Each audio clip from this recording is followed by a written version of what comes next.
ശരിയാണ്, എൻ്റെ മാത്രം മിസ്റ്റേക്കാണ്. ശനിയാഴ്ച ഒരിക്കലും വണ്ടി എടുക്കരുത്, പ്രത്യേകിച്ച് 5:30 മണിക്ക് അല്ലേ? ഇമ്മാതിരി മുഴുത്ത ബ്ലോക്കാണ് പുറ്റമ്മൽ ജംഗ്ഷനിൽ. എപ്പോൾ വീട്ടിലെത്തോ എന്തോ. ഇപ്പം നമ്മൾ വിചാരിക്കും നമ്മൾ രക്ഷപ്പെട്ടു എന്ന്. ഇല്ലല്ല, ബ്ലോക്ക് വരാനിരിക്കുന്നേ ഉള്ളൂ ഗൈസ്. കണ്ടില്ലേ, ഇതാ എത്തി.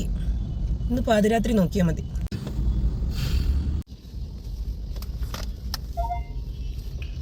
ഓവർ ബ്രിഡ്ജ് മേലാണ്, ഓവർ ബ്രിഡ്ജ് മേൽ.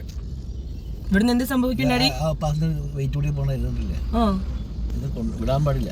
എത്രയോ വണ്ടികൾ ഈ ബ്രിഡ്ജ് മേൽ ഇങ്ങനെ സ്റ്റക്ക് ആയിട്ടിരിക്കുകയാണ്, പേടിയാവുന്നു. ഓപ്പോസിറ്റ് ബേബി ഹോസ്പിറ്റലിൽ ഉള്ളതിനെ കൊണ്ട് കുഴപ്പമില്ല ഇല്ലേ ഡാഡി? ഇത്രയും വെയിറ്റ് ഉള്ള വണ്ടികളെ ഇതിമ്മ നിന്നാലോ നേരെ അങ്ങോട്ട് കൊണ്ടുപോവാം. ഈ ഓവർ ബ്രിഡ്ജ് മേലെ ഓവർടേക്കിംഗ് പാടില്ല എന്നൊക്കെ പറയുന്ന പോലെ ഇതിമേലൊക്കെ ഇത്രയും ഭീകരമായ ഒരു ട്രാഫിക് ഒക്കെ വരുമ്പോൾ എന്തുമാത്രം വെയിറ്റ് ആണ് ഈ ഒരു ബ്രിഡ്ജൊക്കെ താങ്ങുന്നത്? ഇതിന് മാത്രമുള്ള കപ്പാസിറ്റി ഇതിനുണ്ടോ?